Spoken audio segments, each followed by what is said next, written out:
We are fearfully and wonderfully made. Every part of our body has a specific purpose and function, and it's all run by the brain and nervous system. Every joint in our body was designed to have a specific alignment. So, what causes a joint to misalign? Well, we've always known anything that gives you a sudden quick jerk, falls, car wrecks, sports injuries, anything like that can suddenly misalign a joint. But it can also happen slowly. Postures you work in, postures you sleep in, repetitive motions over time can cause things to shift. Another major cause of joint misalignments is an anatomical short leg. I have worn a 5 millimeter lift in my right shoe for over 60 years. I can't grow a longer leg. And about 80% of all humans have an anatomical short leg.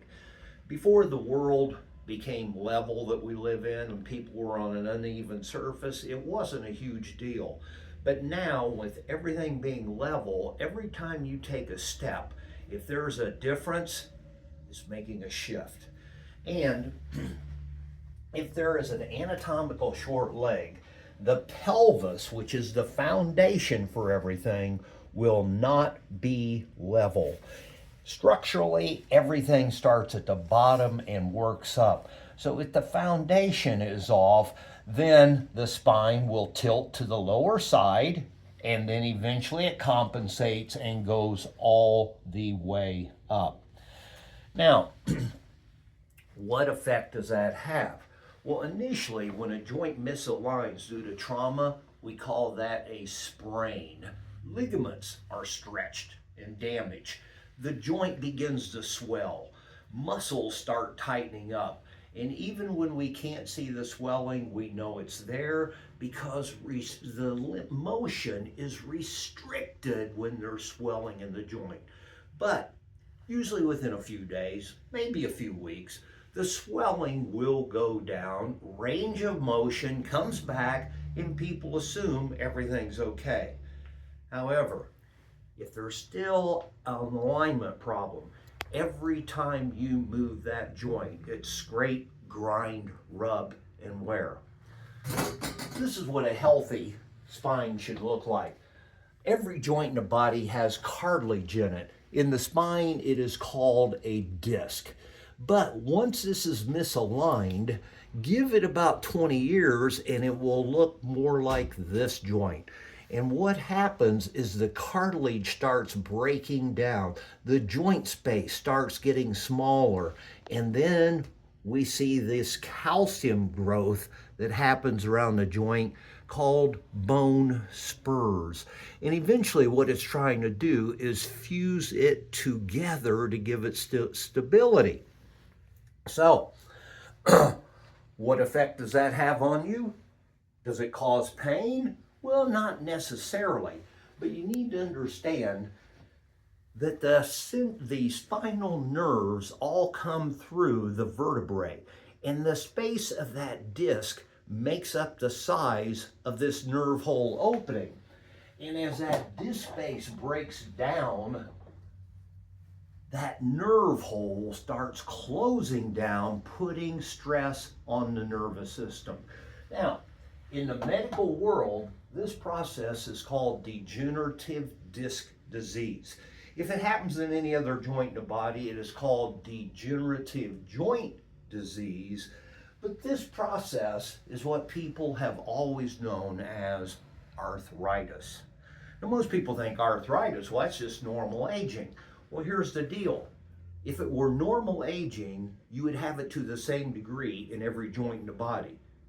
Because we age uniformly. We don't just age in a knee or in your neck. We age uniformly. So what always causes this is much earlier in life, something altered the mechanics. Now, that puts stress on the nervous system. So we have spinal nerves. Spinal nerves are the ones we consciously control. And when a spinal nerve is irritated, it can cause pain, burning, numbness, tingling.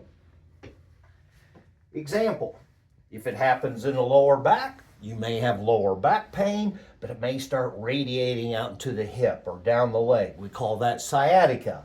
If it's happening in the upper back and lower neck, then it starts to radiate out into the shoulder, down the arm, maybe even to the hands and fingers. And of course, when it happens up here at the base of the skull, that's where we start seeing headache problems. Well, spinal nerves, not only do we consciously control them and they can perceive pain, burning, numbness, tingling, spinal nerves are only about 10% of our nervous system.